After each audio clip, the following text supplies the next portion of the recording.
Before, Generation Unlimited, GenU, they also call it.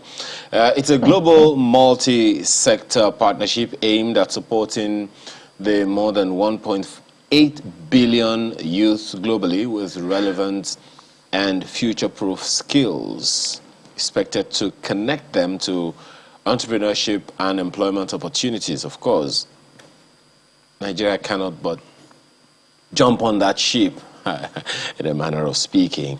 Assuming that they are educated. Okay. They need to be educated to be part of this matter? Looks like it, because I'm seeing internet there. You have to have some level of education to be able to use the internet. Well, what all of that is about, you're just about to find out.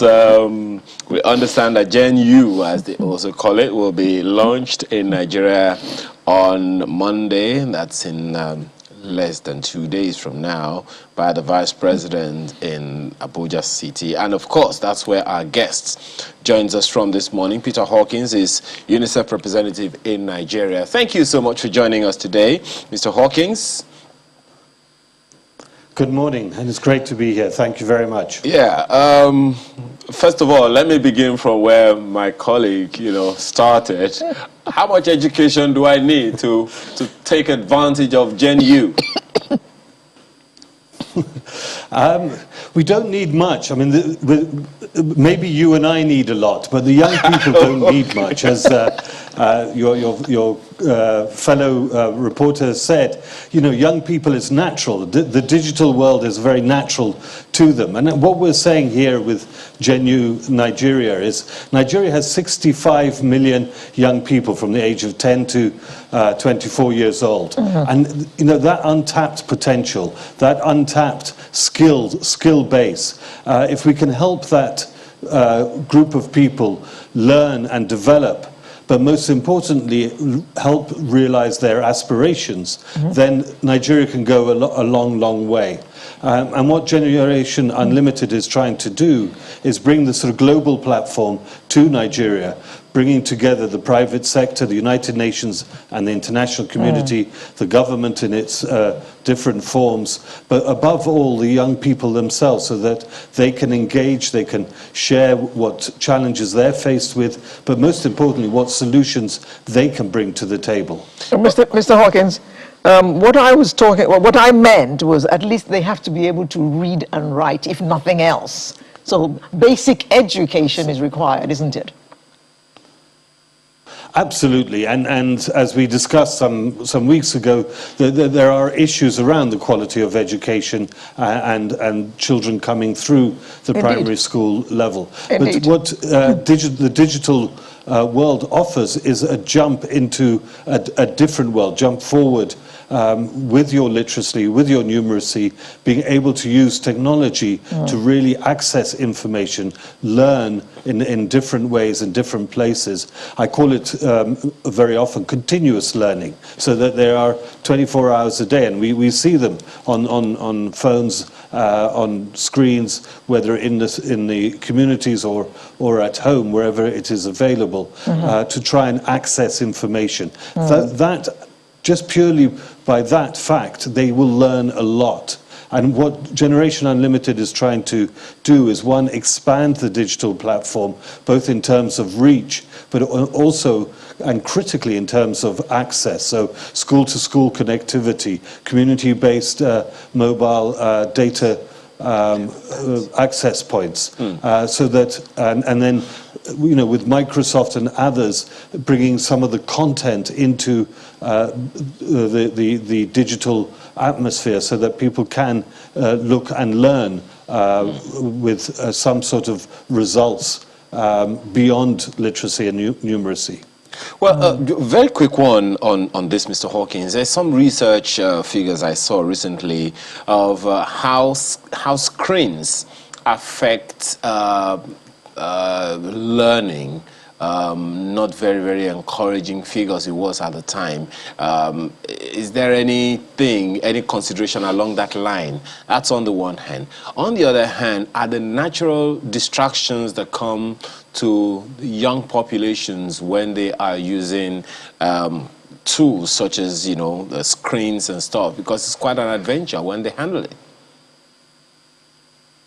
No, absolutely. Everything's got to be done in moderation, and you can't spend 24 hours a day on a screen. But life skills are beyond just looking at the screens. It's also helping young people, you know, communicate, negotiate, interact, and understand their own spatial environment and things like that. And those sort of life skills and those soft skills, if you want, for a better term, are an important part of what children can learn from the ages of 10 and beyond, and better equip them to be able to go into the job market. And I think what Generation Unlimited tries to do is develop the skills, the education, the skills on the one hand, identify what employment opportunity, entrepreneurship opportunities exist, and it's the connection between the two that is so critical. And there are incredible organizations like Joberman, obviously the International Labour Organization, who make that connection and the interface between employability and the skills, what skills are required for the jobs, and how we can develop those skills better for the young people.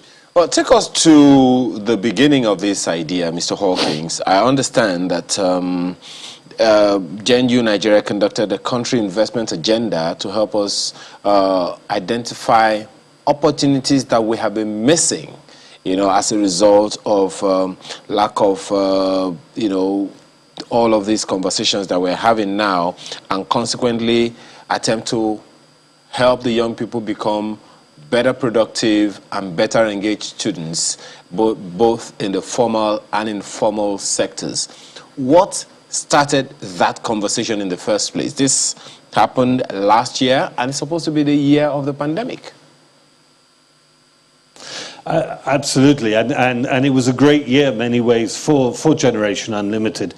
We undertook a diagnostics of all diagnostics, looking at where are the job opportunities, what are the skills that are required, and how can we explore that. And you know what comes across, and it'll be a no-brainer for many of your viewers. Obviously, the access to data and the digital technology was one of the most important areas. Secondly is the food chain, from production right through to processing, sale, and all the rest of it, where many different young people can engage at different parts of that food chain.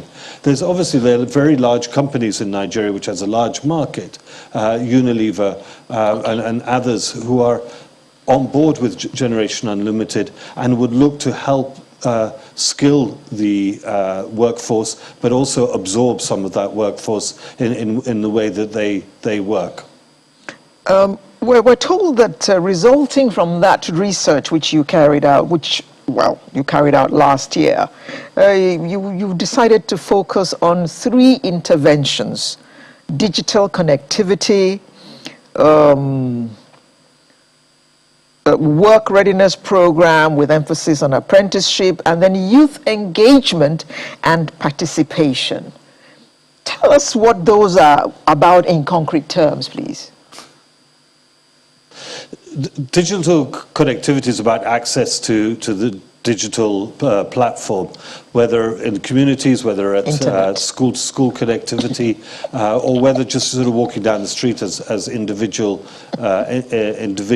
And the key there is that young people are adept at using technology, so it's helping them work from their strengths. Employability, entrepreneurship is obvious. Where are the job markets? What are the skills that are required? How can we engage with young people to develop those skills so that they can match with the job market?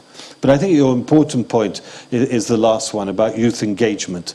And over the last year, in spite of the pandemic. Generation Unlimited's challenge funds have been able to engage 450,000 young people across the board. In actual fact, there was one challenge area where 5 teams from Lagos, 5 teams from Maiduguri were involved, one from each were taken up to the global level, and incredibly and very successfully, the Maiduguri team Street to School project won the Global Educational Award. It shows the versatility, the resilience and the adaptability of young Nigerians to be able to engage at a global level and succeed. I'm intrigued by that, the team, what you said about the team from Maiduguri, because, I mean, one would have thought, internet connectivity in a place like that would probably be a problem. And talking about that digital connectivity as well, I see that you're talking about connecting every school and learner to the internet. That would greatly, help with the Safe School initiative one way or another. But tell us about that one. What exactly does that entail? And how far-reaching do you see it being within the shortest possible time? There's a lot being done around the digital platform and digital connectivity. There are many people doing it. What Generation Unlimited is trying to do is enhance that so that young people, and the gap between that digital connectivity and young people is bridged. For us, school-to-school connectivity is one of the important areas, and we're looking at the moment in Lagos and in Kano, and that will expand to other states very, very quickly to use the private sector, the United Nations and international community's capacity, and governments, the basic from the government at state level, to really try and move that forward. The Ministry of Education is looking at content with the Learning Passport. There are other organizations globally and nationally like Microsoft which are looking at other content, training content that allows young people accessing data to be able to look at appropriate content to help skill their future. Well, we understand also that GenU is talking about leveraging government structures for this project. So who and what structures of government are involved here? Well, the key structures in terms of delivery will be the state government, and it's working with them and closely with them through education, through other youth commissioners and other bodies to try and enhance those platforms. But at a federal level, it's also with the Ministry of Education looking at the content part, the Learning Passports, as I said, which will be launched very soon, and bringing that into bear. But at a national level, it's also, Microsoft bring a global understanding of some of these training programs and how we can use the platform to multiply that effect, give it greater prominence where young people have access to the digital platform and able to access programs like that. I'm talking about access. How do people, young population in particular, how do they come in? How do they get in to take advantage? Well, we have something called U-Report, which I know we've discussed before with many of your listeners. 3.7 million people tap into that and engage on that, and that's a considerable amount. The Maiduguri team, adapted to data in the way that they worked during the pandemic, and that worked well.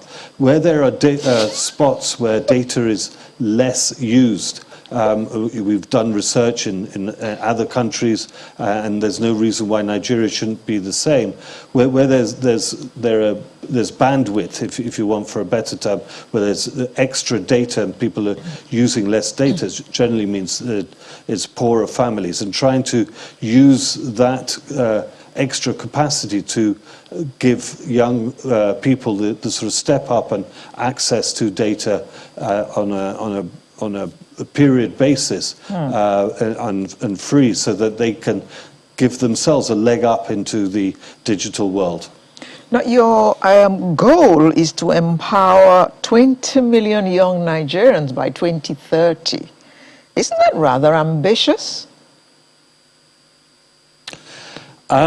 I thought so, but when we discussed this just over a year ago, many of the partners were actually saying this is not ambitious enough and we need to talk about 40 million. But it's easier to go from 20 million up to 30 million, for example, rather than go from 40 million down to 30 million. So it's 1 million a year, whether it's about youth engagement or whether it's about employability, skills development, or access to the digital world. Yes, it is ambitious, but if you don't go to scale, then you'll never really achieve. And Nigeria is about going to scale. And I think the exciting part about this is the global Generation Unlimited, and the major companies at a global level are very interested to hear and be part of what is happening in Nigeria. And Nigeria has a lot to offer. If you take the Tony Elumelu Foundation, their entrepreneurship program, it's both in Nigeria and right across Africa. It makes a significant impact on young people and their ability to be able to fend for themselves and be able to develop and move forward, both for themselves and for their communities. Well, it's gratifying that you started by saying that my colleague here will need a lot more education to use this technology than the young people. And I'm pretty sure she's ready to go to school right now. But, so, you know, in other words, you are saying she is generation limited, and we are the generation unlimited, you know, people like us. I want to thank you very much, Peter Hawkins, UNICEF representative in Nigeria. Thank you very much for being here, and all the best for all the work you're doing. You're all very fantastic. Thank you very much indeed. Okay, then.